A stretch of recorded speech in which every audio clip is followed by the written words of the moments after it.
They thought they could build on my lake. They thought they could profit from my silence. Row after row of cabins, hammering through the night. No permission, no vote, no voice from me, just their greed and their laughter. I warned them, but nobody listened, and when the dam gates began to turn, the lake itself decided what would happen next. What came after, nobody in this town was ready for. Welcome to the HOA Society. I'm Daniel, just an ordinary guy living in a quiet lakeside community. At least, it used to be quiet. I work a regular job. I pay my dues. I keep my lawn trimmed. But when the HOA decided my lake was their playground, everything changed, and this is the story of how I took it back. The lake was quiet again, but only on the surface. Underneath, something was changing. I stood there by the shore, the moonlight on the water, and I thought about how all of this began, how my peaceful life turned into noise, chaos, and betrayal. I had chosen this place for silence, for the sound of birds in the morning, for the smell of pine trees after rain, for evenings where the only light came from fireflies dancing above the grass. I never wanted much, just peace and a view of the lake. For years, it was perfect. Neighbors waved from their porches. Kids fished by the dock. We had barbecues on weekends. Even the HOA, though annoying, stayed quiet most of the time. Sure, they sent the usual letters. Move your trash bins, trim your hedges, but nothing too serious, nothing that made me hate them, until one morning. I woke to the sound of trucks, big trucks, with trailers and men in hard hats. They came rolling in like they owned the place, hammering, drilling, cutting down trees. The quiet was gone in a single day. At first, I thought maybe it was road work, or maybe repairs on the dam, but when I asked one of the workers, he just laughed and said, "New cabins, big project. HOA approved everything. Cabins? Here? On my lake?" I didn't remember voting for this. I didn't remember any meeting where we discussed destroying the shoreline. But the HOA, they didn't care about votes. They cared about money. Within weeks, the place looked different.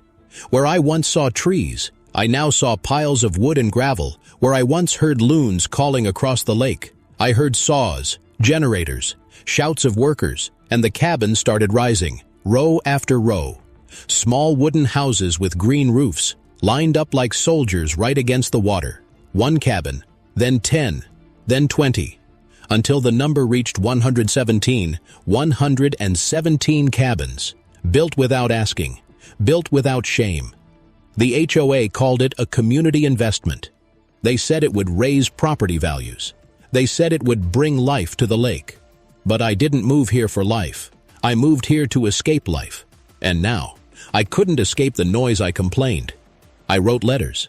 I stood at the next HOA meeting and shouted until my voice cracked. But the president, she just smiled. That fake smile. The kind that hides teeth behind lipstick, she said. "The project is done. You should be grateful." Grateful? For what? For the cabins that now blocked the sunrise. For the strangers who would soon rent them out. For the cars that would choke our little road all summer long. Every time I looked out from my porch, instead of calm water, I saw construction debris floating by. Instead of peace, I heard laughter and music from workers eating lunch. Instead of silence, I heard my neighbors whispering, calling me bitter, calling me dramatic, saying I should just get used to it. But it wasn't just me. Even nature seemed angry. The fish swam deeper. The birds stopped nesting near the shore. The water looked cloudy, like it was holding a secret. And me? I felt like a stranger in my own home. I thought about moving. But why should I? This was my place, my lake. I had chosen it. I had paid for it. I had loved it long before the HOA ever decided it was valuable.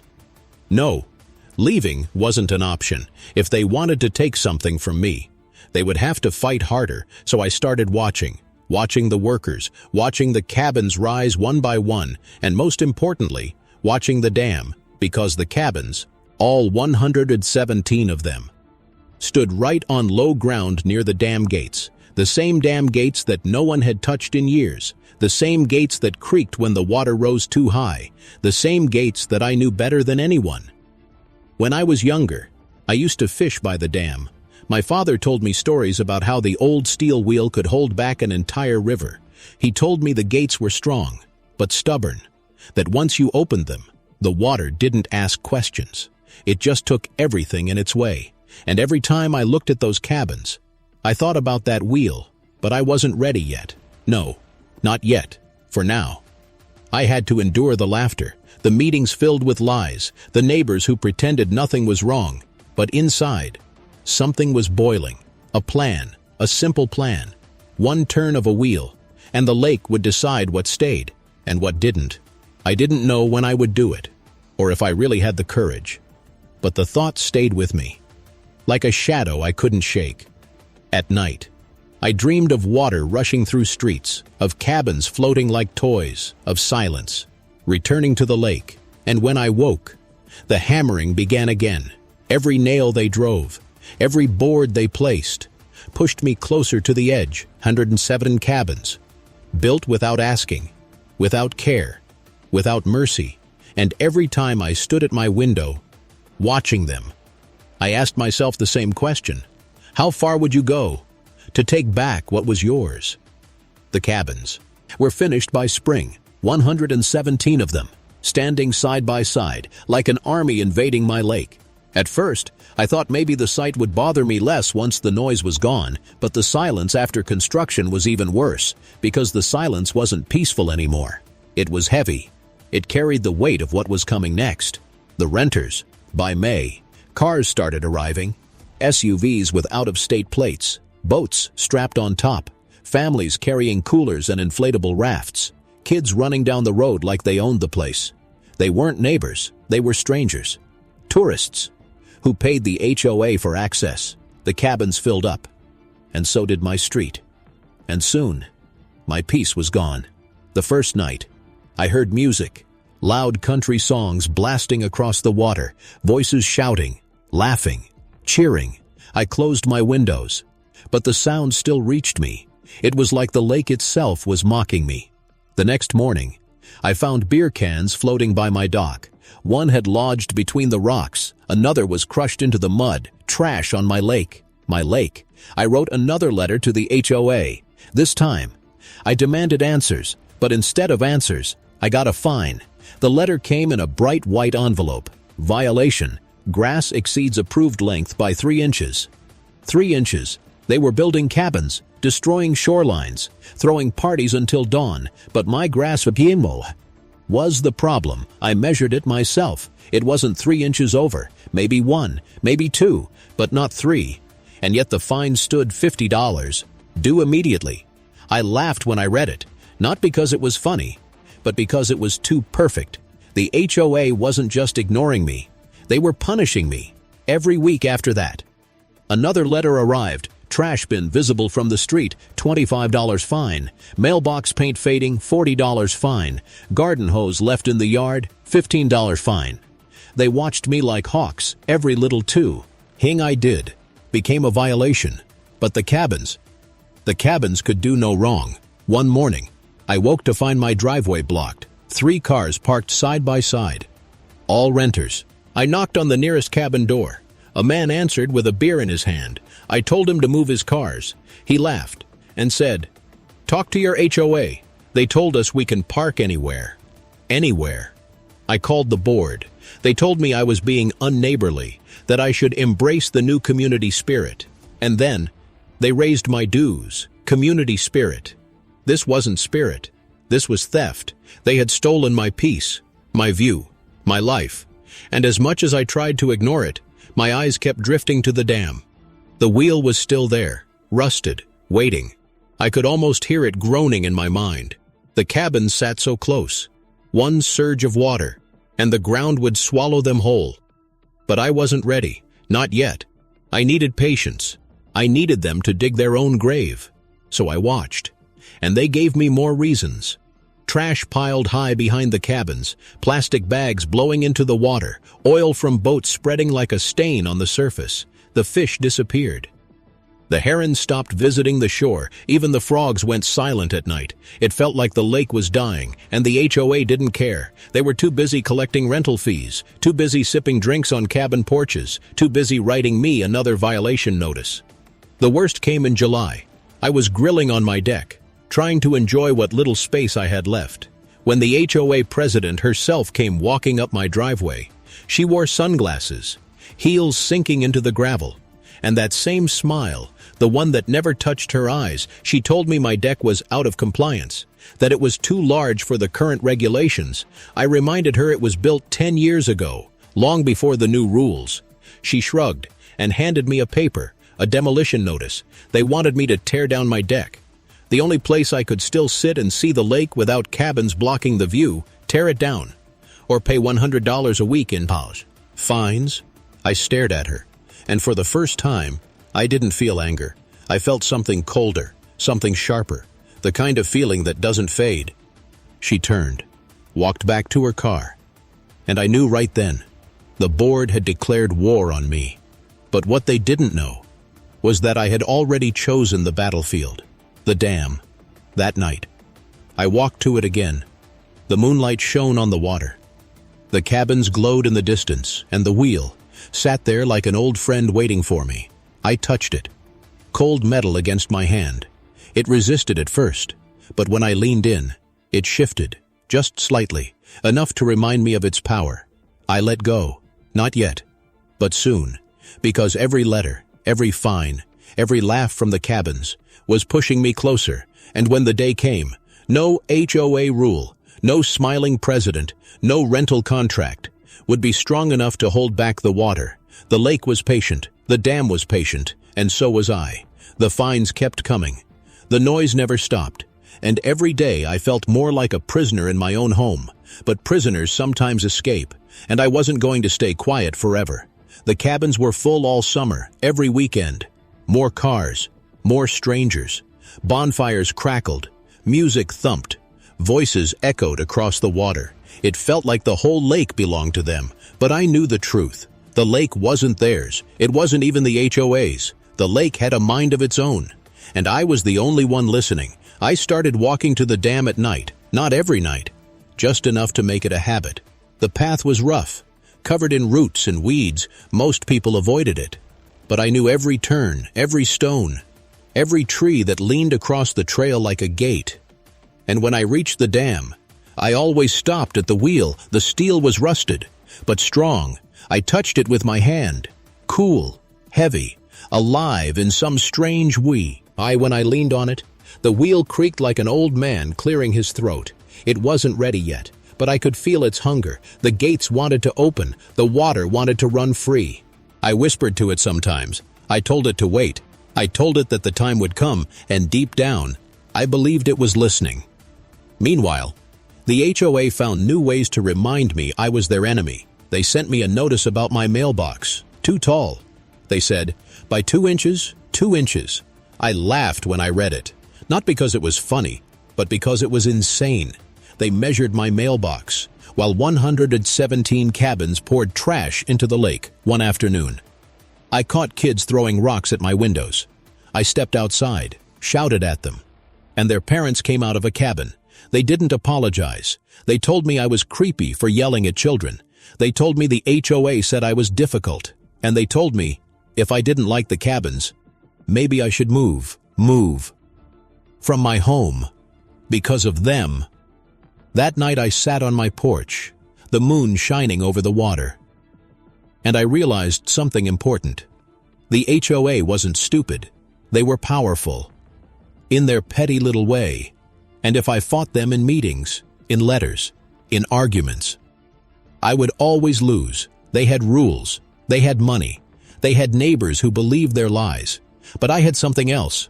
I had patience, and patience is sharper than any rule. So I played along. I mowed the grass twice a week. I painted the mailbox until it gleamed in the sun. I hid the trash bins behind the shed. Every letter they sent, I answered with compliance. Perfect compliance. So perfect. They couldn't find me anymore. They thought they had won. They smiled at me during meetings, smug and satisfied, But I was smiling too, because while they watched my grass, I was watching the dam. I studied the water levels. I tracked the flow from the stream into the lake. I checked the soil around the cabins, soft, wet, vulnerable. The cabins weren't built to last. The HOA had been greedy, cutting corners, saving money, and all it would take was one push, one turn of the wheel, and their investment project would vanish like smoke in the wind. Sometimes. I tested myself. I stood at the wheel with both hands gripping the steel. I leaned with all my weight. The wheel shifted, groaned, begged to move further, but I always stopped. Not yet. Not until the time was right. The more I waited, the more the idea consumed me. I stopped thinking about letters and meetings. I stopped caring about whispers and stares. All I could see in my mind was water rushing through the cabins, tables and chairs floating away, boats spinning like toys, the HOA president standing on the shore, watching her empire drown. It became an obsession, and obsessions have power. But still, I waited. I wanted them to suffer first. I wanted them to think they had broken me. So when they invited me to the annual HOA barbecue, I went. It was held on the lakeshore, right in front of the cabins. The board members stood in a line, smiling with paper plates of food. The president made a little speech about progress and growth. She called the cabins a victory. And then, she turned to me. She said, "Even Daniel has come around. Haven't you, Daniel?" The crowd looked at me. I smiled. I nodded. And I raised my cup like I agreed. But inside, I was laughing. Because I knew something they didn't. I knew the lake was waiting. I knew the dam was waiting. And soon, they would understand who really owned this place. After that day, I walked to the dam more often. I oiled the wheel so it would move smoothly. I cleared branches from the gates. I told anyone who asked that I was just making sure it was safe. They believed me. Nobody suspected what I was really doing. Every night I slept better, because every night I felt closer to justice, closer to silence, closer to peace. And yet a question haunted me. Would I really do it? Would I really open the gates and let the water take everything? The thought thrilled me, but it also scared me, because once the gates opened, there would be no turning back, no excuses, no hiding. It would be destruction, pure and simple. But maybe destruction was the only way to rebuild. The lake was restless that summer, and so was I. By now, the cabins were always full, strangers laughing on porches, boats cutting through the water from dawn until night, children screaming as they splashed in the shallows. It was chaos, a kind of chaos I had never asked for. And the HOA, they thrived in it. Every week, new rules appeared in my mailbox, rules I never voted for, rules nobody asked me about. Trash must be placed in approved HOA bins. Outdoor lights must be warm white, not cool white. Deck furniture must be natural wood tones only. They called it standardizing the community. But it wasn't about standards. It was about power, and power makes petty people dangerous. One morning, I found a notice nailed to my door. It wasn't just a fine this time. It was a warning. If you continue to resist the HOA's decisions, further legal action may be taken. Legal action. For what? For existing? For daring to say no? I crumpled the paper in my hand, but the sound of hammering from the cabins echoed in my ears, like laughter, mocking me, daring me to fight back. And then came the meeting. The president stood at the front of the room, her smile painted on like cheap makeup. She talked about success, about growth, about record profits, profits from the cabins, profits from my lake. When I raised my hand, she pretended not to see me. When I stood up, she sighed like I was a child throwing a tantrum. And when I spoke, she interrupted me. She said my complaints were out of line. She said my attitude was toxic to community spirit. And then, she did something I will never forget. She asked for a vote, not about the cabins, not about the lake, but about me. She asked if I should be placed under formal HOA review. Whatever that, it meant hands went up around the room. Neighbors I had barbecued with, waved at for years, raised their hands against me, one by one, like sheep following the shepherd. And in that moment, I knew I was alone. But loneliness can be powerful.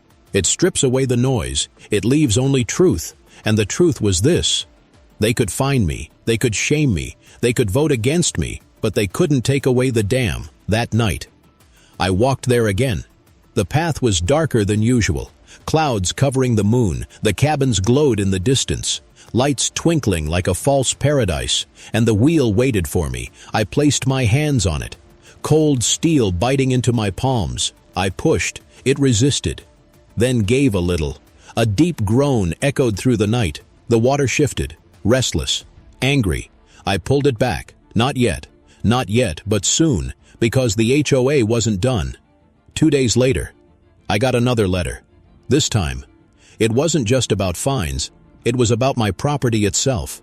They claimed my shed was non-compliant, that it violated neighborhood aesthetic, and unless I tore it down within 30 days, they would file suit.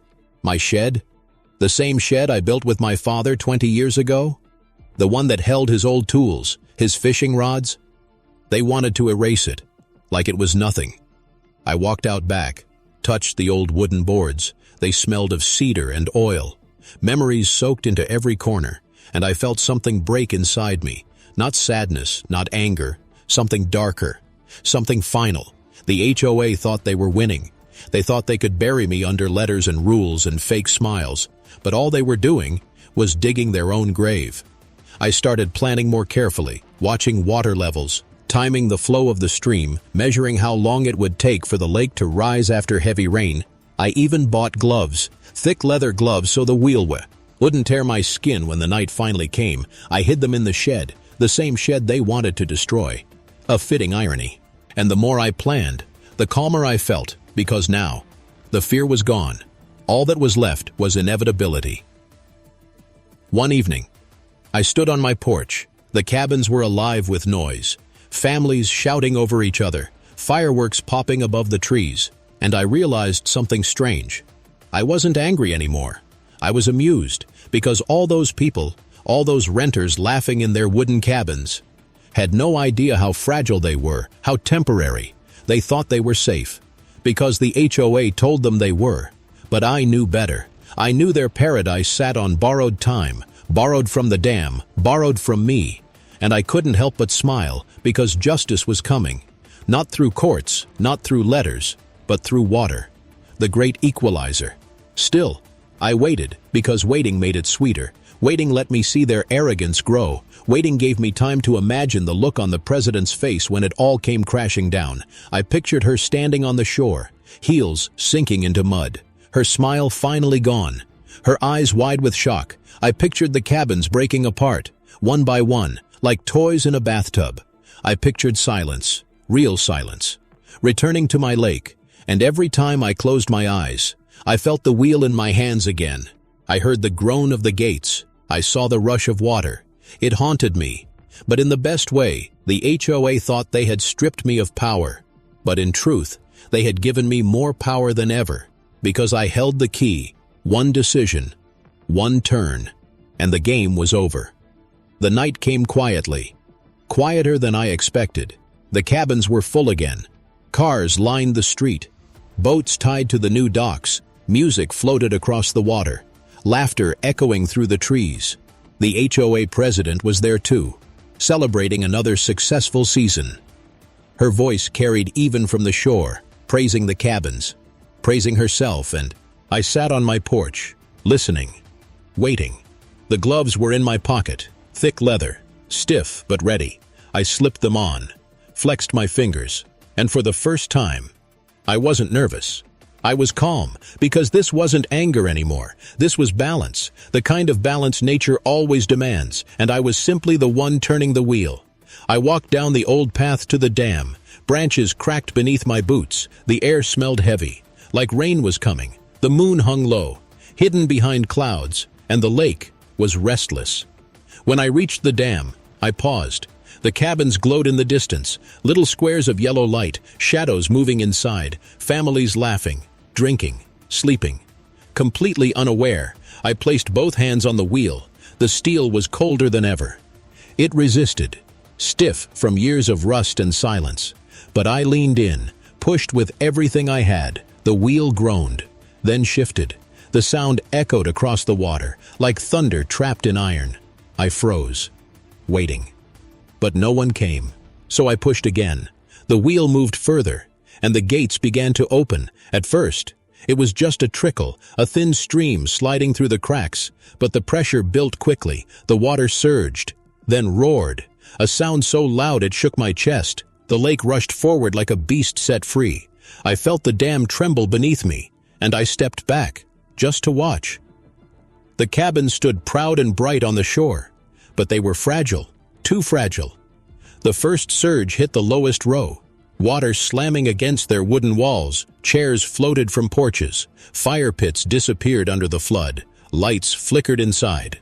I imagined the renters waking, confused, afraid. Then the second surge came, stronger, faster, unstoppable. The cabins cracked, boards snapped like twigs, roofs tore apart, boats broke free from their ropes, spinning into the current. The lake roared louder, the cabins screeched, louder, and I just stood there, watching. The HOA president had been hosting her little party by the shore. Now, she was running, her heels sinking into the mud. Her perfect smile gone, replaced with shock. She waved her arms, shouting orders, but the water didn't care. The water obeyed no one. One by one, the cabins vanished, sucked into the current, dragged downstream like toys, tables, coolers, furniture, all swallowed whole, and the renters, their voices carried through the night. Panic, chaos, disbelief. They had come for vacation. But the lake had other plans. I should have felt guilty, but I didn't, because this wasn't murder. This was justice. The HOA built without asking, and nature answered without mercy. I turned the wheel further, let the gates open wider. The roar became deafening. The flood spread across the low ground, wiping away everything the board had built. Their empire was gone in minutes. When it was done, I stood there in silence. The water slowed. The lake leveled. The cabins were no more. Just broken wood drifting downstream. Just silence. Returning at last, I walked back to my porch. The moon had come out again, shining on the calm water, and for the first time in years, the lake looked like itself, wild, free, mine. The HOA would blame the rain. They would call it an accident, a natural disaster. They would never suspect me, because I played their game too well. I mowed the grass. I painted the mailbox. I followed every rule. And all the while, I held the real power in my hands. I sat in my chair, gloves still on, listening to the quiet, and I thought about how easy it had been. One wheel, one decision, one night, and everything changed. But here's what I wonder. If you had stood where I stood, with the wheel in your hands, the cabins glowing in the distance, the water begging to be set free, would you have done it? Would you have opened the gates? Or walked away? The morning after the flood, the lake was quiet again. Not the false quiet of construction, not the quiet of waiting, but real quiet. The kind I had missed for years. Mist rose from the water. The smell of wet wood filled the air, and the cabins were gone. All that remained were broken boards floating near the shore, a few torn chairs stuck in the mud, and silence. Deep silence. I stood on my porch with a cup of coffee, the same porch they once tried to find me for, and I watched as the HOA arrived. First came the board members, cars parked crooked in panic, the president in her designer jacket, heels sinking in the wet ground, her face pale, her perfect hair ruined by the wind. She stared at the wreckage like she couldn't believe it, like her empire had vanished overnight, because it had, behind her, neighbors gathered, some in pajamas, some still half asleep. They whispered to each other. They pointed at the dam. They pointed at the cabins that weren't cabins anymore. And nobody said my name. Not yet. The president called an emergency meeting right there on the shore. She stood on a broken dock, her voice shaking as she shouted words like disaster and tragedy. She blamed the rain, the unprecedented conditions. She told everyone the cabins were insured. She promised the HOA would rebuild stronger than ever. But her words didn't match her eyes. Her eyes were wide, darting side to side. Her eyes told the truth. She was scared, because deep down, she knew this wasn't just rain. She knew the cabins had been built on weak ground. She knew they had ignored every warning sign. She knew they had been greedy, and greed doesn't survive floods. The renters stood in shock. Some cried over their ruined vacations. Some shouted at the board, demanding refunds, demanding answers. Their voices filled the air. But the lake didn't care. The water moved calm and slow, as if nothing had happened. For me, it was almost funny. They had destroyed my peace with noise and rules and ease, and now the lake had destroyed theirs with silence. I walked down to the shore. The board saw me. The president forced another smile, thin and brittle. "Daniel," she said, "can you believe this?" I nodded slowly. "Yes," I said, "I can believe it." Her smile faltered, just for a second, and that second was enough. I stayed quiet during their meeting. I didn't need to say a word, because the truth was already in the water, and the water speaks louder than I ever could. In the days that followed, rumors spread. Some said the dam had failed. Some said the cabins weren't built right. Some even whispered about sabotage. But nobody had proof. Nobody saw me at the wheel. Nobody knew how often I had walked that path. The HOA sent out more letters, calling it an act of God, promising repairs, promising safety, promising control. But for the first time, their words felt empty. Neighbors didn't clap at their speeches. They didn't raise their hands in agreement. They just stared at the water, at the place where the cabins used to stand, and they wondered if the HOA really had power at all. Meanwhile, I felt free. The fines stopped coming. The letters slowed. It was as if the board had bigger problems now, problems they couldn't solve with threats or paper. And for once, they left me alone. I spent my evenings on the porch again, watching the sunset reflect on the calm lake, hearing the frogs return to the shoreline, seeing the herons glide across the water like ghosts. Nature was healing, and so was I, sometimes. I still thought about the wheel, the way it turned under my hands, the sound of the gates opening, the rush of water breaking free. It was burned into my memory. But it wasn't guilt I felt. It was relief, because I hadn't destroyed the lake. I had saved it. I hadn't lost control. I had taken it back. The HOA wanted to rebuild. But rebuilding costs money. Insurance companies asked questions. Contractors wanted answers. And every time the president tried to push forward, she hit another wall. Her smile grew weaker. Her voice grew smaller. And for the first time, I saw fear in her. Real fear. Not of me, but of losing control. Control is everything to people like her. And when control slips away, they crumble. I watched her crumble piece by piece, and it was beautiful. Weeks passed, and the lake grew quiet again. Not just quiet in sound, but quiet in spirit, like it had been holding its breath for years, and finally let it out. The cabins were gone. The tourists were gone. The noise was gone. And all that was left was me. The HOA tried to hold on. They sent out letters with big words. Rebuilding, recovery, restoration. But their voices shook. Their meetings were smaller. Their promises sounded hollow. Neighbors stopped trusting them. I saw it in their eyes. The same people who once raised their hands against me now lowered their heads when I walked by. Some even nodded at me, not in friendship, but in quiet respect, as if they knew, even if they didn't say it out loud, that I had done what they couldn't. The president. She wasn't the same. Her smile was cracked, her speeches short, her heels no longer clicked with confidence. I watched her one evening, standing by the shore where her cabins used to be. She stared at the water like it had betrayed her, and I almost laughed, because the water never betrayed her. She betrayed the water. Insurance didn't pay enough. Contractors refused to rebuild on the same weak soil, and slowly, painfully, the grand dream of 117 cabins died. The HOA lost money. The HOA lost power. And without power, they lost their teeth. The fines stopped coming. The warnings stopped arriving. The mailbox stayed quiet, for the first time in years. And in that silence, I found myself again. I went fishing at dawn. The water smooth.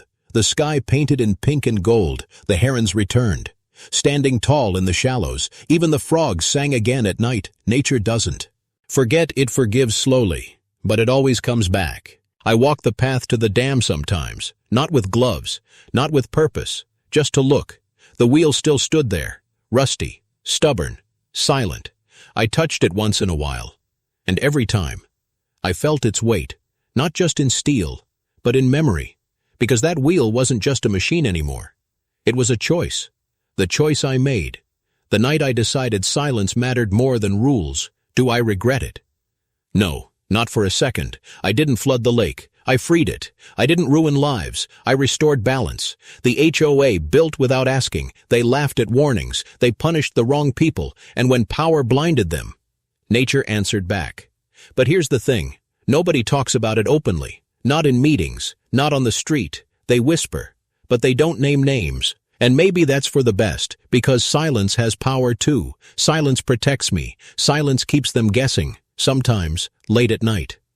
I wonder if they suspect me, if the president lies awake in her big empty house, thinking of my face, if the neighbors wonder about the way I always walk to the dam, if the whispers carry my name in the dark, but no one ever asks me directly, and if they did, I would just smile and shrug and let the silence answer for me, because what can they prove? Nothing. And even if they did, what jury would convict a man for protecting his own home? I sit on my porch most evenings now, the sunset glowing on the water, the lake calm, patient, eternal, and I feel something I thought I lost years ago. Peace, real peace. No cabins, no fines, no false smiles, just water, sky, and me.